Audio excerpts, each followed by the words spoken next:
వచ్చాయి. ఆ! అయిపోయింది. 24 తారీఖు ఆ రకంగా ఆహ్, ప ఆహ్, ప మంచు కొండల మీదకి వెళ్ళటం. మేమేమో మంచు కొండల చుట్టూతా తిరిగి రావడం. చాలా మంచి ఎక్స్‌పీరియన్స్ అది. చాలా అందమైన ప్రదేశం. కాశ్మీర్‌ని భూతల స్వర్గమని అంటూ ఉండడం వినటం జరిగింది. ఇప్పుడు చూడటం గూడా జరిగింది. నిజంగానే చూడాల్సినటువంటి ప్రదేశమే అది కాశ్మీరు. బాబా మరి 29-44 వరకు అనేక సార్లు పర్యటించారు అంటే, మరి ఎందుకు బాబా వెళ్లారనేది ఆయన కార్యక్రమం వేరుగా ఉంటుంది. ఆ తర్వాత మరొక ముఖ్యమైనటువంటి విషయం ఏంటంటే, ఆ మరుసటి రోజు శ్రీనగర్‌లో ఆహ్, హ్మ్, హార్వాన్ అనేటువంటి ప్రదేశానికి తీసుకెళ్లారు. ఇది చాలా ఇంపార్టెంట్ ప్లేసు. బాబా కాశ్మీర్ పర్యటనలో హార్వాన్‌లో బాబా అనేక సందేశాలిచ్చారని మనం ఇంతకు ముందు గూడా చెప్పుకున్నాం. హార్వాన్‌లో ఒక కొండ ప్రాంతంలో చాలా పైకెక్కాం. దానికి సంబంధించి ఒక స్టోరీ గూడా ఉంది. అంటే బాబా వెళ్ళటానికి ఆ ముందు రోజు అంటే పడవకి సంబంధించి పడవ ఇంట్లో ఉంటూ ఉండంగానే ఇక్కడెక్కడైనా మంచి ప్రదేశం కావాలని అనుకుంటూ హార్వాన్ వెళ్ళటం తటస్థిస్తుంది. అక్కడున్నటువంటి సెలయేళ్ళు, ఆ ప్రాంతం, ఆ ఊరు బాబాకి నచ్చుతుంది. హార్వాన్ గ్రామం. అయితే అయినా గాని ఎందుకో అసంతృప్తిగా తిరిగొస్తూ ఉంటే హార్వాన్‌కి చెందినటువంటి ఒక వ్యక్తొచ్చి, ఇక్కడ మీకు కావాల్సినటువంటి భూమి నేనిస్తాను అని చెప్పినప్పుడు, బాబా దానికి సంబంధించి ఓకే చేసి, అలాగే అని చెప్పి, అయితే కిందుంటే నాకిబ్బంది. అందరూ వచ్చి నన్ను ఆటంకం పెడుతూ ఉంటారు. నాకు కొండ మీద నాకు కుటీరం కావాలి అంటారు. చాలా పైన ఉంటుందనమాట ఆ కొండ. ఆ కొండకి 3 వంతులు మేమెక్కాము. కానీ ఒక వంతు మాత్రం మేము ఎక్కలేదు.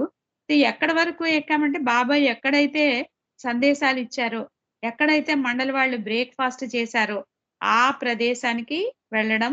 అక్కడే బాబా ఈ చుట్టుపక్కల గుహల్లోనే యేసుక్రీస్తు సమాధి ఉంది అని చెప్పటం.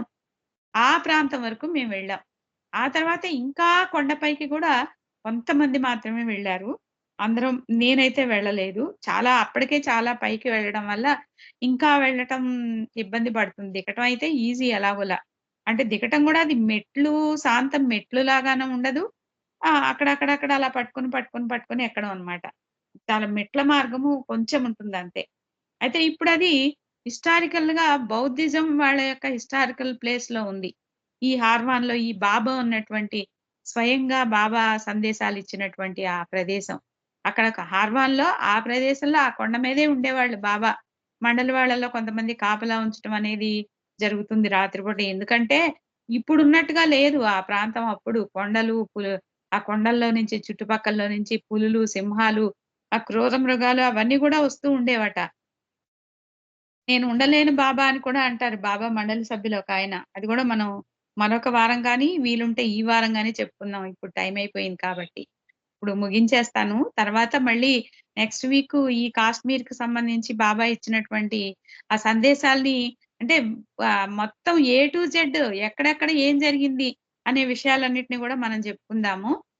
ఈ హార్వాన్‌లో నరేంద్ర ప్రసాద్ గారు ఏం చేశారంటే గ్రీన్ పార్క్ అని ఒక ప్రాంతానికి తీసుకెళ్లారు శ్రీనగర్‌లో. అక్కడికి తీసుకెళ్ళి అక్కడ ఆ ప్రాంతంలో హార్వాన్‌లోనే ఒక కాన్వెంట్‌లో స్కూల్‌లో చదువుతున్నటువంటి పిల్లలు. ఆ కాశ్మీరీ పిల్లలనమాట వాళ్ళు. వాళ్ళు బాబాకి సంబంధించి ప్రేయర్ చేయటం, బాబాకి సంబంధించి పాటలు పాడటం చేస్తున్నారు వాళ్ళు. దానికి సంబంధించి అక్కడున్నటువంటి ఒక బాబా ప్రేమికుల ద్వారా వాళ్ళని చూసి, వాళ్ళకి ఆర్థికంగా సహాయం చేయటం చదువుకోడానికి ఆ పిల్లలకి, వాళ్ళకి గిఫ్ట్‌లివ్వటం జరుగుతుంది. ఆ రోజు మేమెళ్ళిన రోజు వాళ్ళని పిలిపించి ఒక 10 మంది పైన 20 మంది పిల్లలుంటారు. వాళ్ళని తీసుకొచ్చి ఆ పార్క్‌లో కూర్చోబెట్టి వాళ్ళందరికీ కూడా మధ్యాహ్నం కాస్తంత లైట్‌గా భోజనం లాంటిది ఏర్పాటు చేసి అట్లాగే వాళ్ళకో గిఫ్ట్ బాక్స్‌లు అలాంటివి గూడా ఇప్పిచ్చారు. ముందుగా వాళ్ళకి గిఫ్ట్ బాక్స్‌లు ఇప్పించేటువంటి ప్రక్రియలో మనం బాబా ప్రేమికులతో ఇప్పించాలి. మనం ఇవ్వడం కాదు అని అక్కడ ఆర్గనైజర్స్‌తో చెప్పి నరేంద్ర ప్రసాద్ గారు ఎందుకో నా పేరే పిలిచారు ఫస్టు. నేనసలు స్టన్ అయిపోయాననమాట. నాకు ఆ కాశ్మీరీ పిల్లలకి నా చేత ఇప్పించటం అనేది నిజంగా నేను చాలా ఆనందం కలిగించింది ఆ సన్నివేశం నాకు. ఆ పార్క్‌లో. ఆ విధంగా అందరితోని ఇప్పించారు తర్వాత. ఫస్ట్ నా పేరు పిలిచారు 'నరేంద్ర ప్రసాద్' గారు. అక్కడికది అయిపోయిన తర్వాత మళ్ళీ ఇంకొక పార్క్‌కి తీసుకెళ్ళడం అనేది జరిగింది. తర్వాత ఆ రోజు ఈవినింగ్‌కి దాల్ లేక్‌కి వెళ్ళడం అనేది జరిగింది. ఈ దాల్ లేక్‌కి సంబంధించి కూడా స్టోరీ ఉంది. మనం ఇంతకు ముందు గూడా చెప్పుకున్నాం. దాన్ని గూడా టూకీగా చెప్తాను. ఆ దాల్ లేక్‌కి సంబంధించినటువంటి ఆ పడవ నడిపే యజమాని కొడుక్కి 4 ఏళ్ల పిల్లవాడికి కల్లో కనిపించి రేపు భగవంతుడు మీ ఊరొస్తున్నాడని చెప్తాడట. వాళ్ళ అమ్మకి చెప్తే ఆ విషయం వాళ్ళ అమ్మ నమ్మదు. నమ్మకపోతే నవ్వి ఊరుకుంటుంది. ఆ మరుసటి రోజు దూరంగా బాబాని రావటం చూసి ఆ పిల్లవాడు అదుగో నేను చెప్తే నమ్మలేదు. ఆయనే నాకు కల్లో కనిపించారు. రేపు నేను మీ ఊరొస్తున్నానని చెప్పారు. అదిగో భగవంతుడొస్తున్నాడు అని చెప్పి వాళ్ళ అమ్మా, నాన్నకి చెప్పటం. వాళ్ళ అమ్మ నా వాళ్ళ నాన్నగారికి చెప్పడం. అప్పుడు వెంటనే ఎదురేగి బాబాని ఆహ్వానించటం. వాళ్ళ అబ్బాయికొచ్చినటువంటి ఆ స్వప్నాన్ని వివరించటం. అప్పుడు అందరూ జయ జయ నినాదాలు చేయటం. వాళ్ళ పడవలో కాలు పెట్టమని వాళ్ళందరూ అడగటం. మిగతా పడవ యజమానులు కూడా మా పడవలో కాలు పెట్టండని అడగటం. అటువంటి సంఘటనంతా జరుగుతుంది. ఆ రోజు సాయంత్రం ఆ దాల్ లేక్‌లో మేము మరి విహరిస్తున్నప్పుడు బాబా అక్కడ ఉన్నారు కదా! అనేటువంటి ఫీలింగ్‌తో ఇంకా ఎంతో ఆనందం కలిగిందనమాట. అక్కడ ఆ పడవ నడిపేటువంటి ఆ బోట్ వాళ్ళు ఇదిగో ఇది పలానా కాలంలో పలానా టైము, ఇది పలానా టైంలో ఇక్కడ ఇది పెట్టారు, అక్కడ అది పెట్టారు. ఆ మధ్య మధ్యలో లంకల్లాంటి వాటిల్లో పంటలు గూడా పండించుకుంటారంట. అంటే మంచు గడ్డ కట్టినప్పుడు అవి అలాగే ఉంటాయి ఇంకా. ఆ దాల్లేకు మంచయిపోతుంది. అప్పుడింక పడవలు నడపరు కదా! అప్పుడు వాళ్ళు వేరే వేరే వృత్తులు చేసుకుంటూ ఉంటారు. ఎవరు గూడా అక్కడ ఖాళీగా ఉండరు. కాశ్మీర్ ప్రజలు కష్టజీవులు అంటారు బాబా. అంతే కాకుండా ఆధ్యాత్మికతకి కూడా, మాయకి కూడా రెండిటిని సమతుల్యం చేసుకొని ఉండేటువంటి ప్రదేశం కాశ్మీర్ అని చెప్తారు బాబా. అవన్నీ కూడా మనం ఇంతకు ముందు చెప్పుకున్నాం.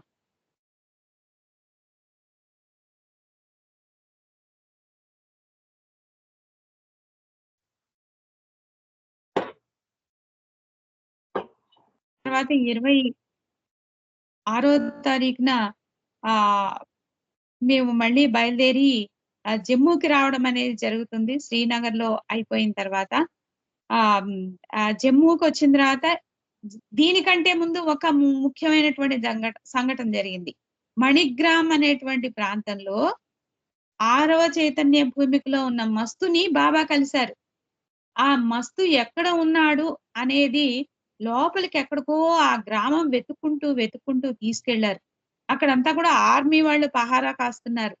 ఆ ప్రదేశానికి తీసుకెళ్ళి ఆ గ్రామంలో ఉన్నటువంటి ఆ ఆరో చైతన్య భూమికలో ఉన్నటువంటి మస్తు నివసించిన ఆ పాక ఇప్పటికి అలాగే ఉంది. ఆ పాకకి తీసుకెళ్లారు. అక్కడ లోపల బాబా ఫోటో ఉంది. ఆ మస్తు యొక్క ఫోటో కూడా ఉంది. ఇంకా కొన్ని వె విగ ఫోటోలు అవి కూడా వేరే ఫోటోలు అవి కూడా ఉన్నాయి. దేవుడి ఫోటోలు. ఒక చిన్న గుడిలో నుంచి శివలింగం ఉన్నటువంటి గుడిలో నుంచి అమ్మవారున్నటువంటి గుడిలో నుంచి ఈ దారికెళ్ళాలన్నమాట. ఈ మస్తున్నటువంటి ఆ ఇంటికి. అక్కడికి తీసుకెళ్లారు మమ్మల్ని. అక్కడికి తీసుకెళ్ళిన తర్వాత 25 తారీఖున. 26 తారీఖున ప్రయాణం అయ్యి, మళ్ళీ శ్రీనగర్ నుంచి 27న జమ్మూకొచ్చేసిన తర్వాత జమ్మూలో మళ్ళీ ఒక డార్మెటరీ హోటల్‌లో ఉన్న తర్వాత ఆ రోజు ఉదయం 10 గంటలకి ఎవరిని తీసుకొచ్చారంటే, ఎవరైతే ఆరో చైతన్య భూమికలో మస్తు ఉన్నాడో, ఆ మస్తు యొక్క ముని మనవడు రతన్‌లాల్. అంటే ఆ మస్తు వివాహం గూడా చేసుకున్నాడనమాట. అతను 3 సార్లు కలవడానికొచ్చినా కలవటం కుదరలేదు బాబా. చివరికి ఎలాగోలా అతన్ని కలవటం అనేది జరుగుతుంది. ఇది మాత్రం చాలా ఆహ్, ఎంతో వ్యయ ప్రయాసలు కోర్చి ఆ విషయాన్ని తెలుసుకొని, ఆయన ముని మనవడున్నాడన్న విషయం తెలుసుకొని, అట్లాగే జమ్మూలో ఉన్నటువంటి ఒక బాబా ప్రేమికురాలిని తీసుకొచ్చి, ఆమె యొక్క అనుభవాల్ని మాకు తెలియజేసి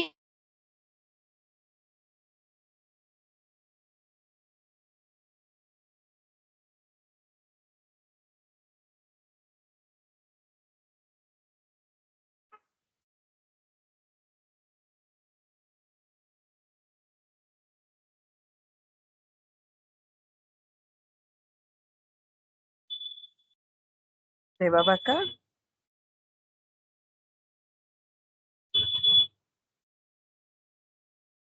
తారీఖున కాట్రాకి వెళ్ళడం అనేది జరిగిందనమాట. అయితే నరేంద్ర ప్రసాద్ గారు ఏం చేశారు, 27వ తారీఖున సాయంత్రం 9, 10 ఆ టైంకి ఢిల్లీ వెళ్ళాల్సిన ట్రైను ఎక్కాలి జమ్మూలో. కానీ ఆ ట్రైను ఎర్లీ మార్నింగ్ 4:00కొచ్చింది. ఆ మరుసటి రోజు ఉదయం ఆయన ఆ ట్రైను 4 గంటలకి ఎక్కినటువంటి ఆ ట్రైను ఆయన దిగిన తర్వాత 10 గంటలకి నాతో పాటు ఉన్న సుబ్బారావు గారికి ఫోను చేశారు. "అమ్మా ట్రైన్‌లు చాలా లేట్‌గా వస్తున్నాయి. మీరు జాగ్రత్త. ఆహారం ఎక్కువ ఉంచుకోండి. అవసరమైతే క్యాన్సెల్ చేసుకొని ఫ్లైట్‌కి వెళ్ళండి" అని ఉదయం 10 గంటలకి ఫోను చేశారాయన మాకు. అంటే ఆయన గురించి కాకుండా మిగతా వాళ్ళు ఏమి ఇబ్బంది పడతారో ఏమిటో అనే ఆలోచనల్లోనే ఇంకా ఆయన ఇతరుల గురించిన ఆలోచనలోనే ఉన్నారనమాట. ఆ సమయం వరకు గూడా 10 వరకు గూడా. ఆ తర్వాత మరి ఆయనకి అనారోగ్యం వల్ల ఆటో ఎక్కడం అనేది జరిగింది. మరి ఆయన కుమారుడు కూడా అనుకోకుండా ఇంకా యుఎస్ నుంచి ఢిల్లీ రావడం అనేది జరుగుతోంది. అనుకోకుండా ఈ విషయం తెలిసి కాదు. ఆ విధంగా ఆయన ఢిల్లీలో ఒక ఆటోలో హాస్పిటల్‌కి వెళ్తూ ఉండంగానే కాలం చేశారు అని నాకు పద్మిని గారి ద్వారా తెలిసింది. ఆహ్, వ అసలు వాస్తవం ఏంటి అనేది పూర్తిగా నాకు తెలీదు. నాకు తెలిసిన విషయం అంతవరకే. ఆ తర్వాత మరి ఆహ్, ఆయన యొక్క ప్రయాణం అంతటితో ముగిసింది. మరి ఒక్క నిమిషం మనం ఆయన జై కోసం బాబా, జై బాబా, జై బాబా అండి, జై బాబా. చెప్పండి. చెప్పండి అప్పారావు గారు. అప్పారావు గారు చెప్పండి. హలో! ఆయన ఢిల్లీలో వెళ్తుంటే ఆయనకి హార్ట్ అటాక్ అయింది. ఆటో డ్రైవర్‌ని హాస్పిటల్ తీసుకెళ్ళమని అన్నారట ఆయన. హాస్పిటల్ దగ్గరికి వెళ్ళేటప్పటికి ఆయన పోయారని చెప్పి డాక్టర్లు నిర్ధారణ చేసి హాస్పిటల్‌లో అడ్మిట్ చేసుకున్నాక మళ్ళా పోస్ట్‌మార్టం చేసి గాని వాళ్ళ అబ్బాయి వచ్చేదాకా ఆగి అప్పుడు రాత్రి గాని బాడీ హ్యాండ్ ఓవర్ చేయలేదు వాళ్ళకి. అలా జరిగిందంట. ఓహ్! మొత్తానికి ఆయన ప్రయాణము ఎండ్లెస్ జర్నీ ఆఫ్ లవ్ అని పేరు పెట్టిన దానికి సార్థకతగా ఆయన చివరి ప్రయాణం బాబా ప్రయాణంతోనే జరిగినట్టుగా అయింది ఆయనది. అంత అవునండి. బాగా అంత గొప్ప సైంటిస్ట్ ఆయన. ఆయన అవును. Basically scientist. బాబా అవును. ప్రోగ్రామ్‌లు ఎక్కడెక్కడ ఉన్నాయి అనేవి ముందుగా కనుక్కొని వచ్చి మన బాబా ప్రేమికులందరినీ గ్యాదర్ చేసి తీసుకొనెళ్ళి చూపెట్టినటువంటి ఘనుడు. ఆయన ఉన్నాడు కాబట్టే మనం ఇవన్నీ చూడగలిగాము. మీరు చెప్పిన శ్రీనగర్ గూడా మేము అంతకుముందు పోయినప్పుడు గూడా మేమన్నీ చూసాం. ఇంకా మీరు ఇంకోటి చెప్పారు. హార్వార్‌ది చెప్పారే! అక్కడ కొంతమంది పిల్లలు పడవ నడుపుతూ బాబాని, ఇరుష్ గారు ఎక్కింది అక్కడే. అదే ప్లేసు. అది మీరు చెప్పారు లేదు మరి మీరు నేను ఇప్పుడు టైం ఆహ్, లేదు గదా! ఉందండి అదే చెప్పాలవన్నీ. ఆ ప్లేస్‌లోనే ఇరుష్ గారు బాబాతో ఉంటే ఆ పిల్లలు ఎక్కువ స్పీడ్‌గా నడిపేటప్పటికి పడవ బోర్ల పడుతుంది. అది దాంతో తర్వాతొస్తుందండి. ఈ పదండి ఆ! అప్పారావు గారు, అప్పారావు ఆ! గారు. అది ఆ! 29:30 కాదు తర్వాతొస్తుందది. అదేలెండి. అది నేను మీరు కంటిన్యూ దానికెళ్ళలేదు. చేస్తాను. తర్వాత కంటిన్యూ ఓకే. చేస్తానది. Okay. Right. Carry on. Right. జై బాబా. జై ఆ బాబా. సంఘటన అవన్నీ చెప్తున్నాం. అదే.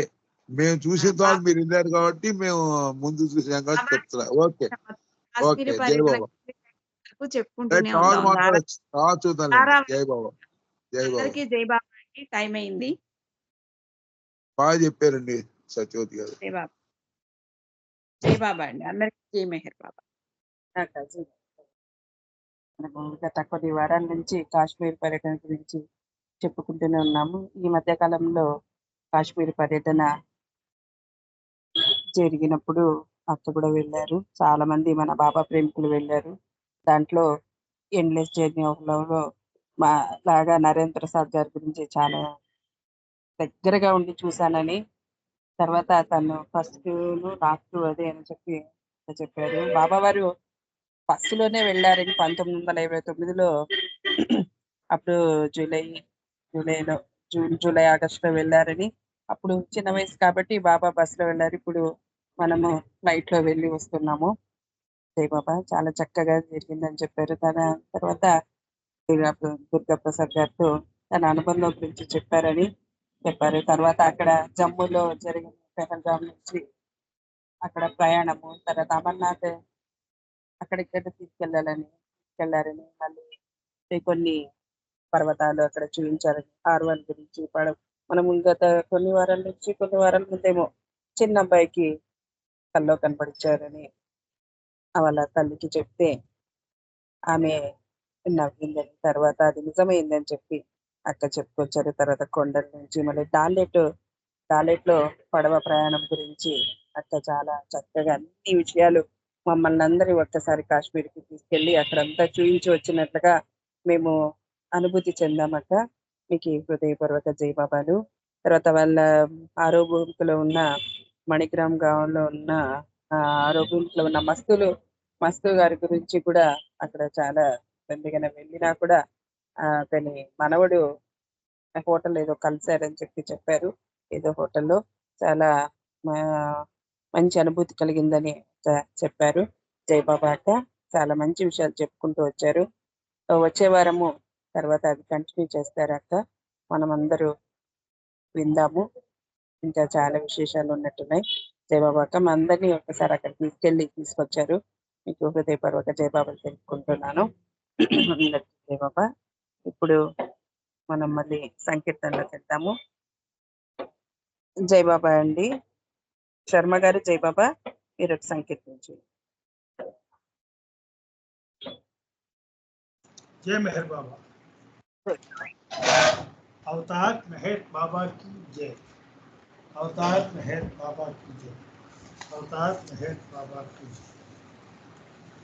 मेहरुनी सन्निधिलो परिपूर्ण జయముతో ప్రేమించి తరించుటయే ఈ జన్మకి కథను. మెహరు